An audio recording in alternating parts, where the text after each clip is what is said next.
ஜஸ்டிஸ்க்கு உலக ரீதியாக சட்டம் சரி 70ல UN இன்னொரு சட்டம் கொண்டு வந்தாங்க CEDAW சொல்லிட்டு. அது ஒரு convention for equality and non discrimination and against violence of women. So சட்டம் கீழே தான் நம்ம இதெல்லாம் கேட்கணும். ஈவன் இந்தியன் கவர்மெண்ட்ஸுடைய லாஸ் எல்லாமே வெவ்வேறு சட்டம் தான் எடுத்துட்டு பெஸ்ட் லாஸ் தான் நம்ம கான்ஸ்டிடியூஷனே வந்து. இன்னும் நம்ம கேட்குறது இப்படி கேட்கணும், முறையா கேட்கணும்.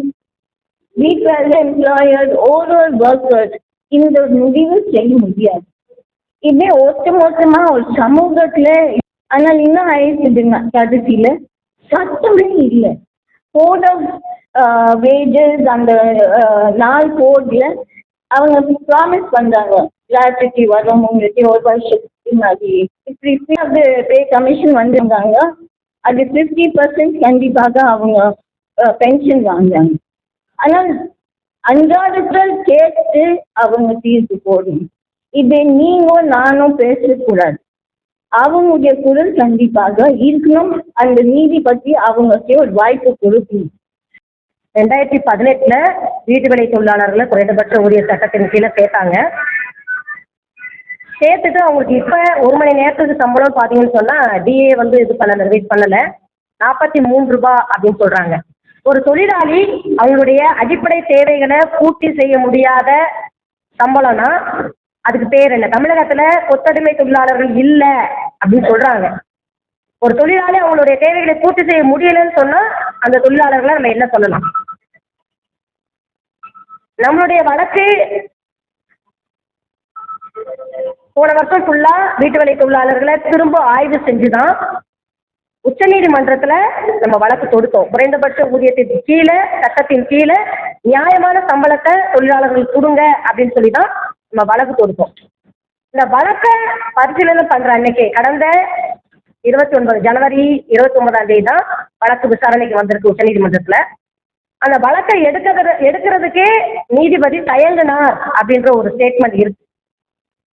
ஏன்னா அது வந்து ஒரு தொழிலாளர் சம்பந்தப்பட்டது.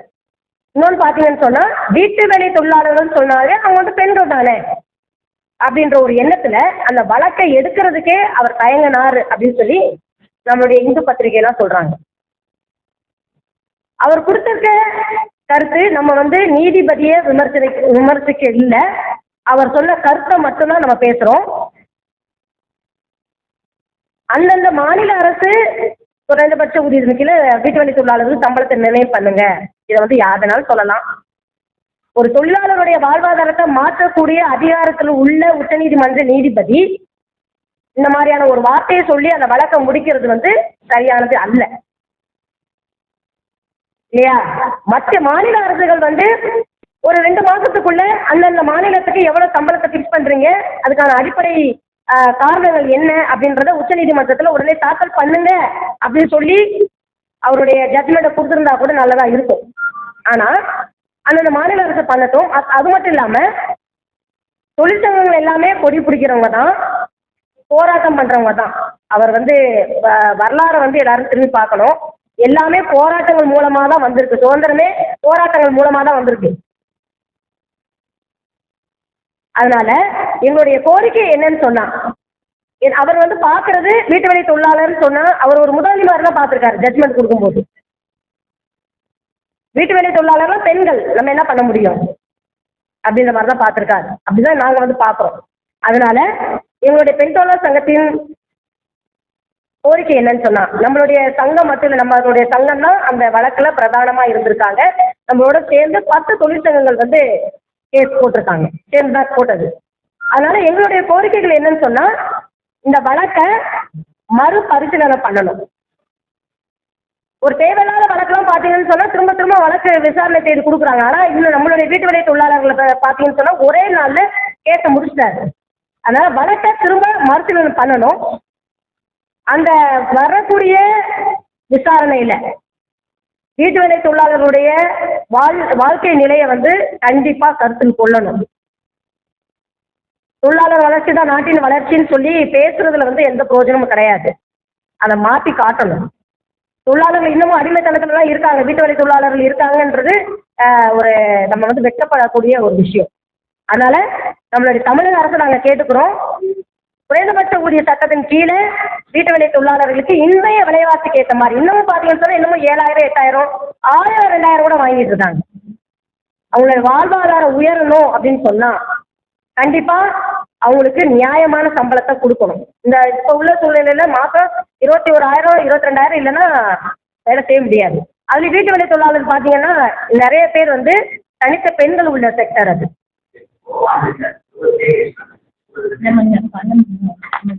நம்ம இன்னும் பணம் முடிவு பண்ணல. அது அரசே வந்து கணக்கீடு பண்றாங்க இல்லையா, ஒரு குடும்பத்துக்கு 4 பேர்னு சொல்லி கணக்கு பண்றாங்க. அவங்களுக்கு இடம் வேணும், உணவு வேணும், ட்ரெஸ் வேணும் அப்படின்ற ஒரு கால்குலேஷன் இருக்கு. அதை பார்த்து பண்ணுங்க. நாங்களும் எங்களுடைய ரிப்போர்ட்டை கொடுக்குறோம், நாங்களும் அறிக்கையை கொடுக்குறோம்.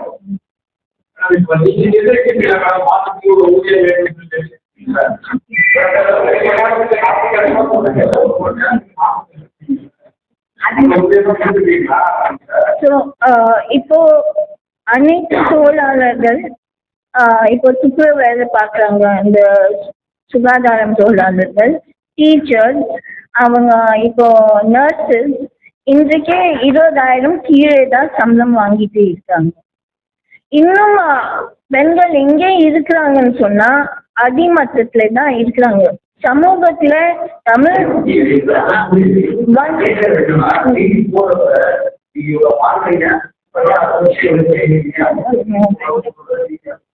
ஸோ அனைத்து பெண்களுக்கு கிட்டத்தட்ட எந்த தொழில செய்யறாங்க அவங்க 25,000 ரூபாய் மாதம் சம்பளம் இருக்கணும். இதுல எந்த பெண் துறை இருக்குது, கார்மெண்ட் தொழிலாளர் இருக்கட்டும், எக்ஸ்போர்ட்ல இல்ல அவங்க டீச்சர்ஸ், பிரைமரி டீச்சர்ஸ் அந்த வேலை பார்க்குறாங்க, நர்சஸ், சுத்தம் சுகாதாரம் பண்ற முனிசிபல் ஒர்க்கர்ஸ், பஞ்சாயத்துல இருக்கிற ஒர்க்கர்ஸ் எல்லாருக்கும் ஒரே மாதிரி அவங்க மினிமமா ஸ்டாண்டர்ட் ஆஃப் லிவிங் கொண்டு வரணும். அண்ட் தனித்த வாழ பெண்களுக்கு கவர்மெண்ட் ஒரு 1000 ரூபாய் கொடுத்தா அது பத்தாது, கண்டிப்பாக சம்பளம் அவங்களுக்கு கிடைக்கும். அப்போதான் அவங்க சொசைட்டில ரெஸ்பெக்ட் வாங்க முடியும். இது தொழிலாளர்களுடைய டிக்னிட்டி, கண்ணியம், அவங்க சமூக ஒரு மனுஷன், அந்த மாதிரி நம்ம எதிர்பார்க்கணும்.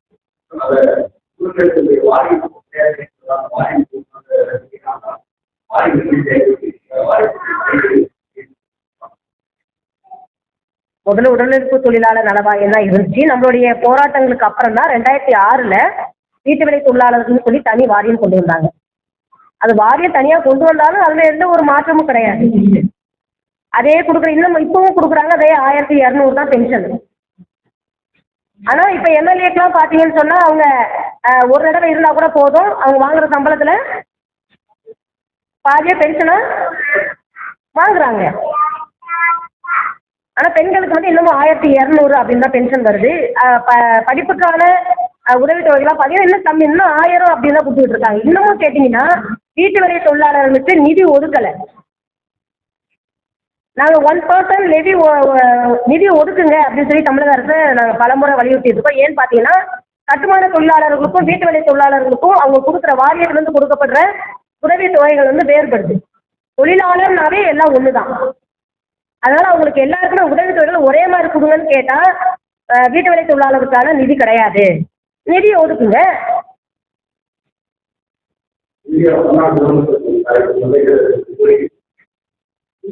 வீட்டு வேலை இந்த குறைந்தபட்ச ஊதியத்தின் கீழே வீட்டு வேலை தொழிலாளர்களுக்கு இப்ப உள்ள விலைவாசிக்கு ஏற்ற மாதிரி மாசம் 25,000 சம்பளம் கண்டிப்பா வேணும்.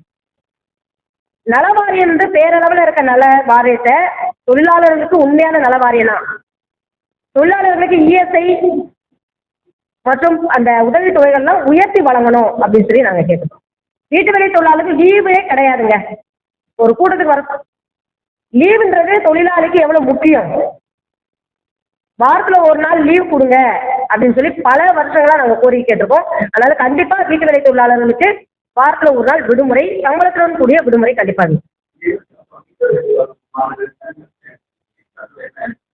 இப்போ கேட்டதுனால கேட்டிருக்கோம் வீட்டு வழி தொழிலாளர்களுக்கு. தனியா கேட்குறது போல அனைத்து தொழிலாளர் போல வீட்டு வேலை தொழிலாளர்களுக்கான சட்டம் வேணும். ஸோ அந்த சட்டம் இப்போ நீங்க தனியா சட்டம் கொண்டு வர்றதுக்கே இன்னொரு 50 வருஷம் எடுப்பீங்க. அது நம்ம போராடி வாங்க முடியாது. இந்த வர போட வேஜஸ்ல இல்ல பழைய minimum wage act, payment wage act, ESI இருக்கிற சட்டத்துல அவங்க சேருங்க. அப்படிதான் நமக்கு கண்டிப்பாக போராட்டம் நடக்கும். ஆனால் இது நம்ம கொஞ்சம் பிளான் பண்ணிட்டு அடுத்து தேர்தல் நம்ம கொண்டாடிட்டு அப்படியே தேர்தலில் நம்ம அறிக்கை கொண்டு வந்து அப்புறம் போராட்டம்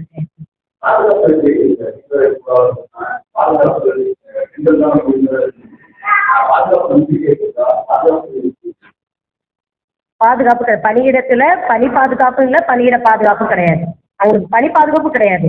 எப்போ வேணாலும் வேலையை விட்டு தூக்கலாம். அதுக்காக தான் நாங்கள் கேட்கறது அந்த சம்பளத்தை வந்து நிறைய பண்ணுங்க, சமூக பாதுகாப்பை வந்து கொடுங்கன்னு சொல்லி தான் நம்ம கேட்குறோம்.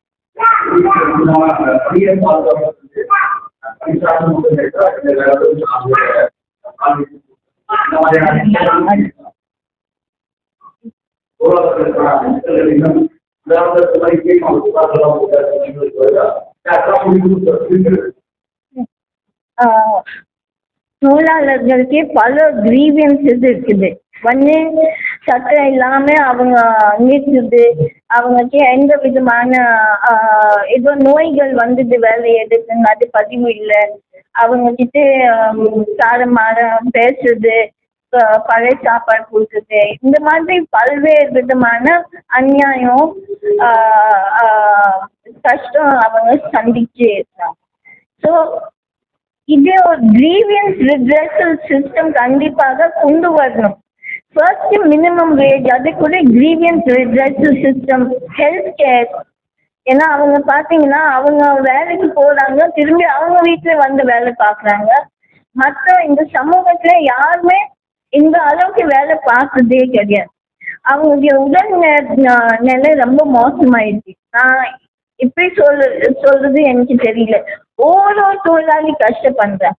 புரோட்டீன் இல்லை ஏதோ மாசை போட்டு தான் வேலைக்கு போகிறாங்க, ஊசி போட்டு. இந்த மாதிரி ஒரு சமூகத்திலேயே இந்த மாதிரி தொழிலாளி இருக்கிறாங்கன்னு நம்ம தான் ரொம்ப கஷ்டப்படணும். நம்ம தலை மேலே போட்டுட்டு நடக்கவே முடியாது. நான் குஞ்சி தான் நடக்கணும். எந்த நாடு இருந்தாலும் இப்படி நம்ம ட்ரீட் பண்ணக்கூடாது.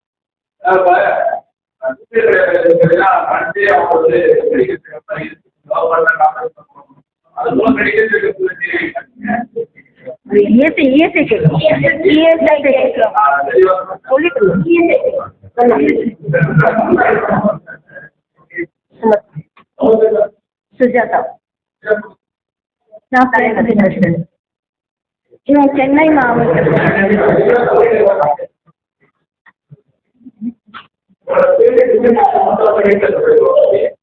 என் பேர் சுமதி, சென்னை மாவட்ட செயலாளர். சுஜாதா அவங்க பெண் தொழிலாளர் சங்கத்தின் தலைவர். சுமதி பெண் தொழிலாளர் சங்கத்தின் செயலாளர்.